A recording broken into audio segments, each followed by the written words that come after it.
palm on palm. Yeah.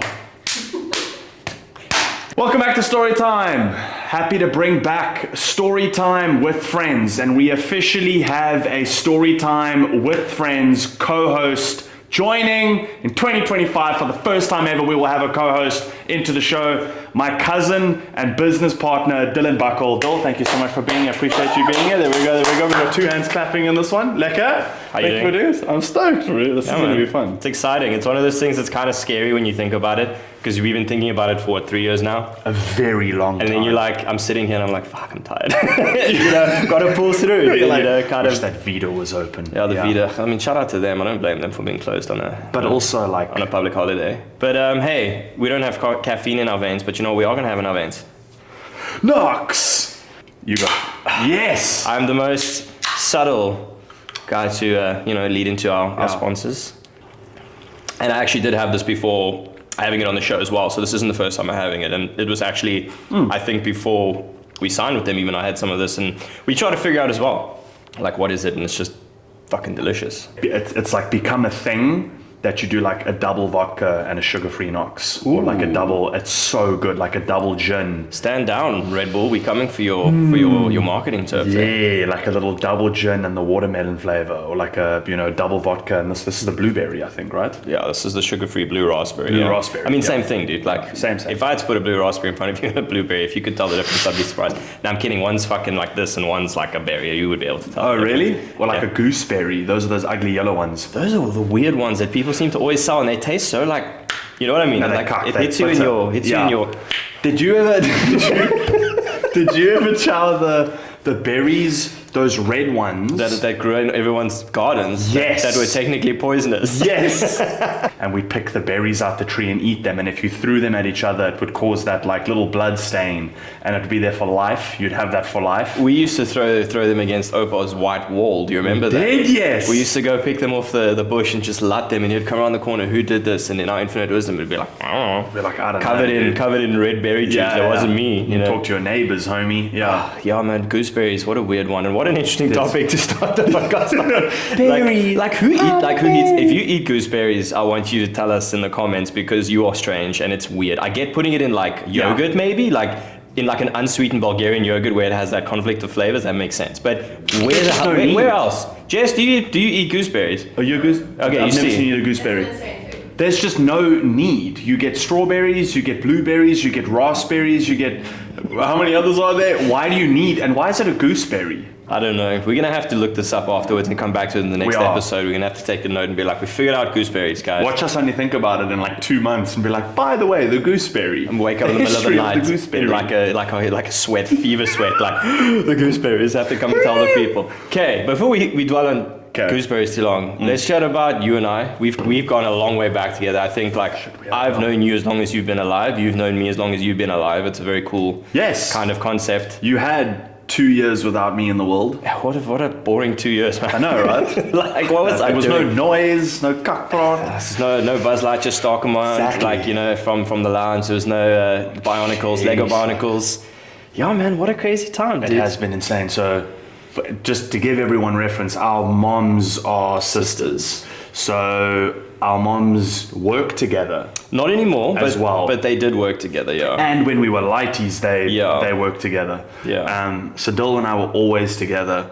Jumping out of a 2-story abattoir onto a trampoline and somehow still being able to walk. Yes. I don't know how we got that right, but it was actually insane thinking back now. I think maybe we thought the abattoir was bigger than it was because we were smaller, but I'd like the chance to get to see that tree again. They cut it down.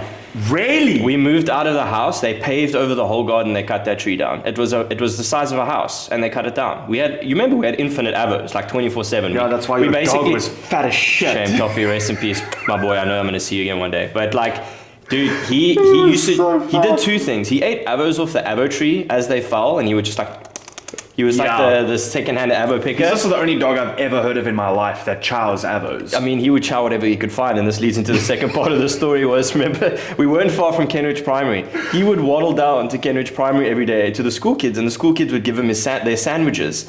So every day, what a legend. He probably did a round of avos for breakfast. did a little like limber stretch. He didn't do much walking, I can tell you that. The dude looked like a fucking baloney. And then he just walked down to Kenridge and the kids would give him, and then my mom would get a phone call. Hello, Mrs. Buckle. Toffee's here. Please come and fetch him. Back. And so we would go and sit in the combi. Remember we had that like old classic white combi that later got reappropriated as a taxi probably. They stole it out of the driveway. They did steal your car out the driveway. They did, but we would get there with this combi, and we would just slide open the door, and there comes Toffee. Boom, boom, boom, boom, boom, boom, boom, boom, boom. Like looking at you, like you know how Labradors did when they're like, "Oh, I stuffed up, I'm in trouble." Labradors do the little. It's like I'm gonna do it again. I'm gonna do it again tomorrow, but I stuffed up. Everything about me is here, except my eyes are here, watching you to see if you're gonna lift a hand. Giving you the wide eye, letting you know I'm more intelligent. He was the best dude. He used to walk and his belly would be on the ground, just like another leg. Shame. Yeah. That was later in life, I think, after he, kind of really pushed the Avo tree to produce more Avos. But no, he was an incredible dog, and with kids in the house all the time, just the incredible type of dog you really want around.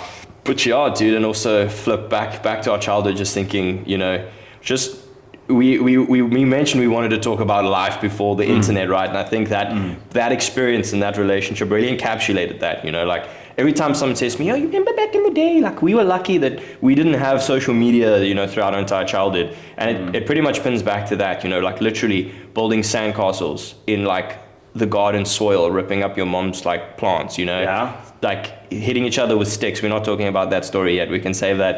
The cricket bat story. We'll save that for later. We'll get into the cricket bat. We'll keep everyone on But then we edge. can't tell the Lego story.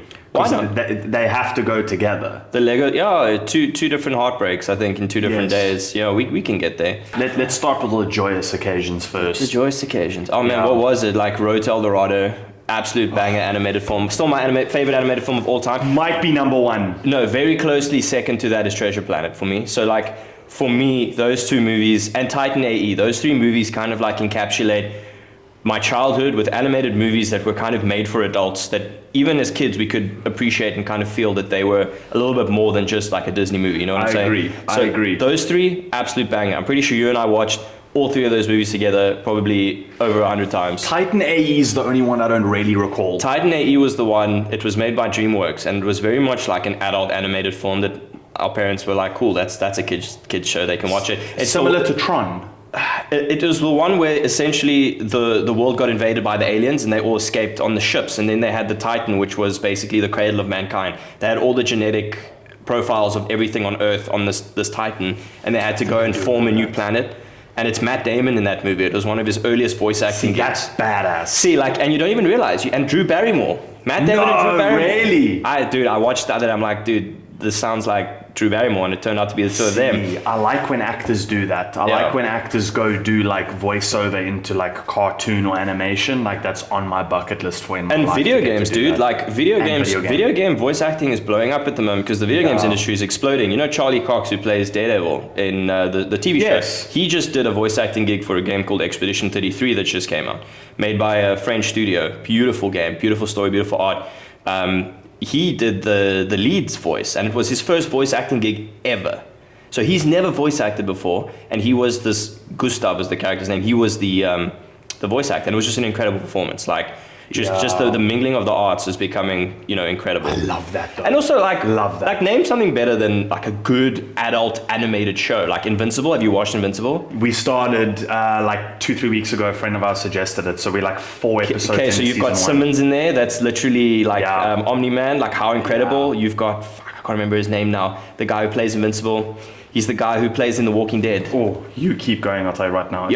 Just such an incredible... the guy, I can't remember his name, but the guy who plays in How I Met Your Mother is not How I Met Your Mother. Brooklyn Nine-Nine is like the crazy cop that was undercover for all those years and he lost his mind. Have you watched Brooklyn Nine-Nine? I have. You talking about... he dates... yes, Rosa. So he's also he plays Rex in Jason Mantzoukas. So he also now plays he plays Rex in Invincible as well. So you've got this array of very well accomplished actors that are now doing voice acting as well. Walton Goggins. That just did Fallout, and he did White Lotus. And White Lotus. Then you've got Zachary Quinto. Dude, Zachary Quinto, you see, ADHD was always going to be our problem with us No, but bouncing this each is other. great. Did you ever watch the show Heroes back in the day? I'm trying to find it here for you. I did. Oh, this one. Yeah, it ran for a while. It had the ring as the O. Bro. I know which one. Yeah, I've never seen it. And he had the powers where he could steal other people's powers. That shit traumatized me, dude. That was one of those things you were a bit too young to watch, and it happened, and it traumatized the fuck out of me. But if you could steal other powers, could you steal from normal people? Like if someone's super smart, could you steal their IQ? I think he could only steal what their superpowers were. So if they had like, super speed, or they had the ability to like change matter, he could steal it and retain it, yeah. So he was like... What, retain it forever? I can't remember the details, but he definitely was able to use it, and I'd say that would then be my number one power. He was the evil baddie. Yeah, teleportation's always been my number one. Oh! Yes. Guys, we do have ADHD, but you know what helps with ADHD? Super mushrooms. I'm sorry. I have to. You are open to sponsors. Yeah, I just can't help it. Like, dude, no, legit. I take this every morning. Are we gonna like do a quick squirts and then flip and be able to concentrate throughout the rest of this? As Jess says, your focus needs more. Oh my focus. word! It is actually a super focus formula as well. Yeah. It's got tremella, lion's mane, and reishi in it. Yeah, I use the health and the focus every morning, and now I started using the sleep version of this. And my favorites are the sleep and the focus. The health is. Don't take them at the same time. That's going to be some weird, funky. Yeah, just like, you're just going to be like focus on sleeping. Just like you're gonna have one eye. You have like one half your body. You're just gonna suck one into yourself. Eye open when I'm sleeping. When I'm sleeping. All right. So I know we are ADHD, but we can backtrack. So we're talking about childhood. We're talking about fun memories. It was animation. It was just those incredible movies we got to experience. Atlantis, The Lost Empire. What a Probably one of my favorites. What a banger Disney movie. And apparently they're making a live action. But they've halted live action since Snow White, right? Potentially, I've heard. Snow White was a huge fuck up. Yeah, we don't talk about that. That's a very complex, multi-layered issue. Well, it's also like, yes. We don't talk about that. I'm like, well, what I think is... my exact opinion on this matter, it's very complicated. And I feel bad for kind of everyone involved, but, for someone, we're not talking about it. I've never watched a Disney live animation. I'm not interested. The only one I might watch is Lilo and Stitch. But that's next now. But you know why? Because when you are live actioning something like Lilo and Stitch, you are taking a real world and you are CGIing very specific characters. So you're in a context of a real world. Okay. So Lilo, Nani, Cobra Bubbles, all of them. What a G movie! All of them are going to be live action actors. And they're going to be live action sets. It's going to be Stitch, it's going to be Jumba, and it's going to be Pleakley, and it's going to be the Chancellor and them that are going to be CGI. So it's a much smaller part of the movie. Where Lion King, it's like you got talking lions, bro. That's weird, in my opinion. True. There's not a single. Human modern era kind of And I mean that's kind of what bothered me about the live actions. But also, me, I'm a Disney kid, right? I grew up loving Disney. Actually, I grew up kind of hating it because my brothers watched it all the time. Yeah. So I kind of as I got older and I was separated from that, I was able to like kind of appreciate them for what they were again. Yes. And now I kind of call myself a Disney kid. If someone would be like, "Are you a Disney kid?" I'd say 100%. Would you say you more a Marvel or a Disney kid? More Disney than Marvel. More Disney than Marvel. I never grew up with comics. I never really grew up with that kind of education, that culture in my space. I got introduced to it later on, with, Bianca's very into comics and things like that. So that's kind of expanded my horizons. But the MCU, I think, was very much introduced to people properly with, the release of the first Iron Man. Yes. Like that's when people really had the opportunity to go and be like, whoa, the Marvel universe is something, kind of cool. Yeah. True. It was the first Thor, the first Iron Man, not really the first Hulk. That didn't really catch into the universe, the whole MCU. Yeah, because that was also separate. The initial one that had Edward Norton-Jones in it. Edward Norton. Don't know what I said, Jones. Yeah. Edward Norton was quite different from the universe. But I mean, what we had in place of the MCU growing up was we had Disney and we had we did have like old school, like DC animation. We had the Batman series, the old Batman series. That was like really good, and it was really not made for kids. Yet we still kind of watched it, We had Dragon Ball Z. We had all of the anime that would play on SABC2 at 5:00. And my mom didn't allow me to watch that stuff. I wasn't allowed to watch Pokemon. Yeah. Dragon Ball Z. What's the other one? Yu-Gi-Oh? Yu-Gi-Oh! Wasn't allowed to watch any of that. I used to secretly watch Dragon Ball Z. Yu-Gi-Oh! And shit I was never really into, but Dragon Ball Z was, to me, that was the coolest thing. I used to go to my friend's house at 5 o'clock every day, and my mom was like, I wonder where he's going, and I'm like, my mom doesn't know I'm going to go watch Dragon Ball. She knew. You knew, right, Mom? She definitely knew. But the worst as well was like Pokemon cards, Pokemon Tazos. Pokemon cards that I'm still quite interested in now today. But back in the day, I had like binders and binders of that stuff that my mom burned, right? Like she threw it away. She's like, it was the Satanic Panic. And it was like, all of this stuff is evil. Yeah. We're gonna get rid of your Tazos. And like, there goes my tube. I had like a little tube you could put on a belt, dude, that I kept on my Tazos. Really? I went to school. I was the biggest rebel in a Christian school. I played Tazos, dude. Actually, I think I was in a public school. There goes at the like time. 150 something packets of Lays out the window. Yeah, just the Tazos and the cards. But the scary part about the cards is the value of them now is so incredibly high. I think some of my cards would have been worth a lot of money. If you still had them now. Yeah, I think so. And I was one of those guys that like really looked after them. I was very like, put it in. I wasn't the kid that was like, here's my boiled Charizard across the schoolyard. I was very careful about it. But that's kind of what encapsulated our childhood. I think also... Lego was big. Lego was huge. Bionicles was definitely big for us. I think you and I like had a combined set of Bionicles that we would always bring together. Yeah. And, they had the little rotator on the back and they would... Yeah. And then you would just like... and then... Exactly. And we would just stand there like doing this thinking of the coolest people on the block. Damn, I miss those so much though. Yeah, I mean... There's certain things from childhood that I'm like, I kind of wish I could still do it. Like one of my favorite things, this was more into high school than primary school, but like one of my favorite things to do was I'd pack myself 2 lunches and then I'd put it in a backpack, jump on my bicycle, and I'd just go. And I'd spend the day by myself riding around on a bicycle. So I'd ride, living in Durbanville, so I'd ride into Durbanville town. Which were you at ESCS at this point? I don't know what school I was at this point. In high school, I only did ESCS for 1 year. Oh, yeah. And then I moved again. I did every curriculum that the country offers through high school. I did Cambridge, IEB, and government. Damn. Yeah. And I went from 1 to 1 to 1 to 1 to 1 to 1 and then finished. Did you lose any years through that, or did you just manage to keep going on the same year as you went? Every year was almost failing math. Like every year at that point. From like 7 till matric, it was just like you just passed. Like. Yeah, but we don't use math, dude. Nah. Exactly. When they in math class, they'd be like, don't use a calculator. You're not gonna have a calculator in real life. And now we're standing here like. Hello. Same with geography. They were like, use these weird, sharp, spiky tools to get from, the Karoo to East London. And I'm like, dude, I'd have maps on my phone the now. The only thing that geography would have helped me with is if someone came up to me in the car and said, name this country. Dude, even that I can't do. I'd be like, what? we were at Soho House in, fucking name drop. We were at Soho House in Toronto because a friend of ours invited us. Not because Soho House is a place that usually get in at all, but... And they do like different games or whatever. I don't know if it was a specific night or if this is a set thing. And one of the games was they put up a blacked out outline of a country, like shape off of the map. And they bring up Canada. And it just looks like a bunch of islands. I had no idea that that's what Canada looked like on its own. I always saw North America attached to Canada. Exactly, right? And just like draw a line through the middle. That's Canada's Canada. kind of like a line, right? Like almost like a rectangle that's got like weird shape across the top, right? Yeah. And they put that up, and I'm a few dops in or whatever, and I go, the hell is that? And everyone at the table's like, dude, it's Canada. And I'm like, oh shit. They knew you were there, dude. They're like, let's put Canada in for this guy. Exactly. We're going to catch him off guard. Then they bring South Africa up a few guesses later. South Africa pops up, not a single person in the room. And then you get to go, it's South Africa, guys. And Jess and I at the same time are like, that's South Africa! And the guy hosting is like, if you just listen to their accents and link it to the picture, you would have known immediately South Africa, not British or Australian, which is what we always get called when you're overseas. I always get called Australian.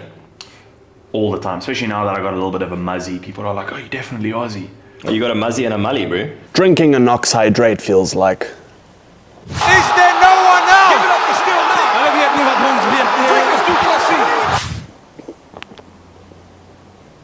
now. Let's get back to the show. Again, we're ADHDing here, I'll come back to it, but I have an Australian friend that I work with, Jaden. Shout out Jaden if you watch this. Him and I work together quite a lot. He's like my best mate. We met through my job, which is esports. You can get into that in a later episode, this episode, whenever. But we met and we met outside of Heathrow. We both arrived from our long haul flights because everyone else has got these fucking 3-hour, 6-hour flights, and here we are just having flown 30 hours with 2 stops and an emergency stop, and a guy threw up on the fucking person next to him. We just had like the most horrendous things, and we arrived and it was still COVID, so we had our masks on. It was ex-COVID, it was just out of COVID. We started traveling again. And I walk outside and I'm busy texting this guy that I've never met in real life because we've been working online. And I've seen him on a camera. I know what he looks like, but I haven't seen him, dude. And we're busy standing there, and I shit you not, we're busy texting. We're standing like back to back. And I turn around and I see this guy, and he's like, "Oh, how you doing, man?" I'm like, "Hey, how you doing, dude?" And like from that moment, when I tell you, from that moment, our Ubers were busted, so we couldn't take an Uber to the hotel. So we had about 2 hours that we were just sitting outside of Heathrow after crazy flights. And we sat there, and I have a photo, and we send it to each other all the time because, we're a little bit like, sentimental about that. And from that day, we've just been best mates. I was literally on a call with him this morning, just a kinship between Australians and South Africans. It's definitely there. It's our cultures are so similar, right? Like, you're gonna have a Barbie, we're gonna have a Bra, you're gonna have a Brew, we're gonna have a Beza, and they take their 4x4s, they go nuts, we take our 4x4s, we go nuts. They love sport, we love sport. We're basically the same people, we just come from different lineages. That's what it is. I think that's what causes so much tension in the sport. Because we're so similar.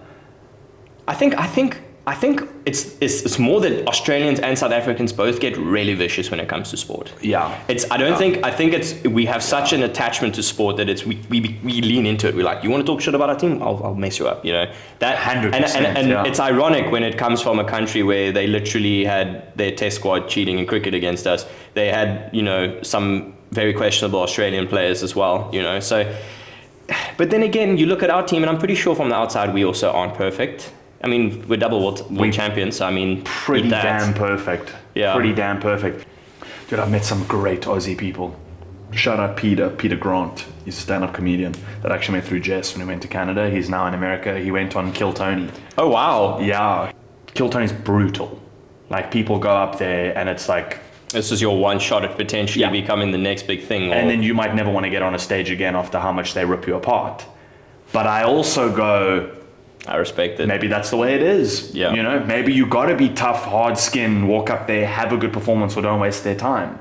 It feels the same walking into an audition. Be prepared, do your thing, hope it's good. You made a choice. If it doesn't get taken, cheers, thank you, go home. But I feel like South Africa is also just so far behind in so many industries. I work in esports, so I work in competitive gaming as well. Like, there's barely nothing going on here. So we have to kind of hope that we somehow land a gig with an international company that has interest here, which is exactly what we've done. We're working for an international company, but all the operations are being done here locally. And when you were 5 years old, what did you want to be when you grew up? Really? When you were 5 already?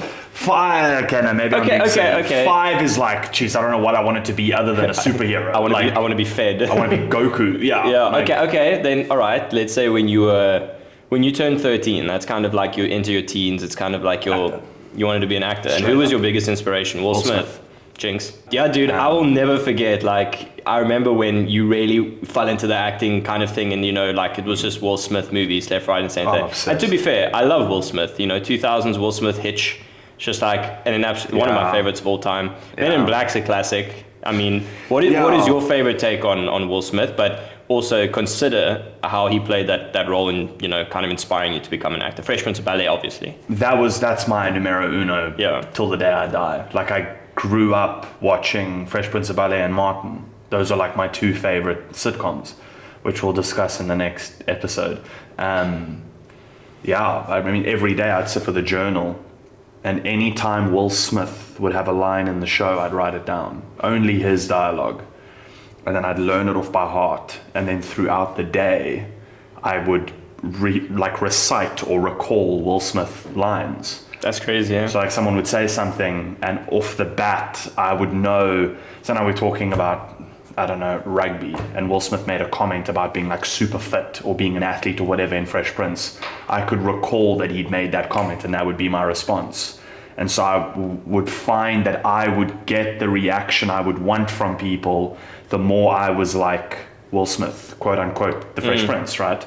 So I think that was the attraction for me, was not only the the show, because everyone was a family and everyone was friends, and you had Colton and you had everyone on the show of like, I want to be in a happy space like that, but also who he was as a character is who I wanted to be as a person. I wanted to be the like funny, you know, charming, kind of like gets along with anyone, confident guy.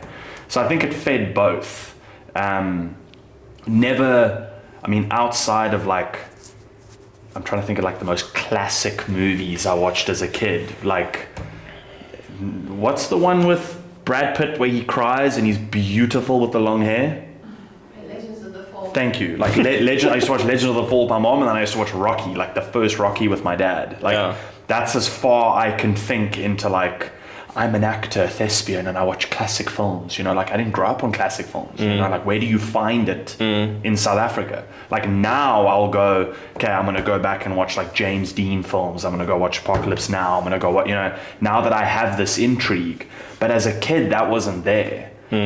To give you the long-worded answer. So I think that's kind of where it came from. And then later on, it moved into everyone. I mean, I was a huge fan of Jake Gyllenhaal, Matthew McConaughey, like all the guys of the early 2000s that were doing rom-com and then shifting into something completely different. And that became my next attraction, was like, I want to do something that makes people laugh and then lose a shitload of weight and do a war movie and have people crying. You know, like that became what it turned into for me. But Okay. Yeah. Okay, your top 5 Will Smith movies, series, creations ever. Start at 5, go up to 1. Top five. Or start up and go down. That's a bit easier. Well, It doesn't have to be ordered. I was about to say, if I can just chuck them on. Top 5. Because I want to go like Shark Tale, where he was Banger. the voice of the fit gangster. Love Banger. that film. Fresh Prince of Bel-Air has to be on there. 7 Pounds, Pursuit of Happiness. What was the one he did? Your 7 Pounds was hectic. 7 Pounds was rough. Hectic. Pursuit of Happiness was just a gangster. Hitch is just a phenomenal. The first Bad Boys and the first Men in Black. We want to thank you guys for watching this far. We also want to thank Super Mushrooms for keeping me focused for every episode of Storytime. The first Bad Boys are probably right up there for me, because I think that was the first of his films that I remember writing dialogue and being like, I want to be Mike Lowry. You know, like that to me was the shit. I'd probably put those there. There's probably 1 or 2 that I'm missing now, and I'm going to be upset that I didn't get them on there. It's fine, we'll put it in post, just you sitting there in front of your PC. Hey guys, by the way, 2 extra films. Let me just add. Cut it in there. What are yours? Not that you as much of a Will Smith fan as I was, but like... My favorite Will Smith movies or my favorite Yeah. actors? Jeez, go for both. List them both off for me. Your favorite actors, like off the rip, someone I've always loved and I've been really drawn into their work is Jake Gyllenhaal. I think he's never been given enough credit because he doesn't try too hard. So he doesn't try too hard, so he doesn't have these extreme standout movies or performances that he does, so people kind of just think, okay, he's just Jake Gyllenhaal being Jake Gyllenhaal, which I don't agree with at all. He's never been bad. I've never watched a film of his and gone, like Nightcrawler. I was about to say, he goes from Mountain, Nightcrawler like to Brokeback Mountain to, you know, what, I can't remember. Roadhouse I mean, Roadhouse was like a fun movie. See, but even that, I love that he did that. It was Yeah. just being super fucking jacked and just beating people up. And I loved it. Like, Conor McGregor acted as himself in that movie. literally, Conor McGregor was just snorted out of his mind for 4 months 24/7. shooting that movie. Oh, yeah, man, I'm trying to think now. Mark Wahlberg for me is an interesting one. I think Love Marky Mark. Mark Wahlberg as well had such a movie that really impacted me as a child was Italian Job. Oh, Like in the little minis. in the minis, bro. We had wanted a mini. Charlize Theron. You know, you had just this insane cast. You had Jason Statham. You had Yes. Seth Green. Yes. You had Edward Norton. Like Edward Norton as well. if you say those names out loud and that was in one movie, you kind of like, holy shit, that was a banger movie. Yeah. Incredible movie. And I'm glad they never made a second one. They wanted to, and I'm glad they didn't. They left it where. Didn't they make a second one? Well, I don't know about it. I don't either, but I feel like I've seen it on the DSTV bottom bar. Don't Google Italian Job 2. Okay. It's probably there. Let's not ruin it. for Probably ourselves. not a safe Google search though, so I'm just be careful there. Happy to have you on here. Yeah, it's going to be fun. We're going to cause a lot of cuck. Here we go. Thank you guys so much for watching. Please don't forget to like and subscribe, and also comment below or message in and just welcome Dylan to Storytime. Dylan will now be our official co-host for the Storytime page under Storytime with Friends. So you will still see guests coming onto the show under a different format, myself and guest. But you'll see a lot more of these as well. Some nice little co-hosted, just talk some cuck and just have some fun with it. So thank you guys for watching.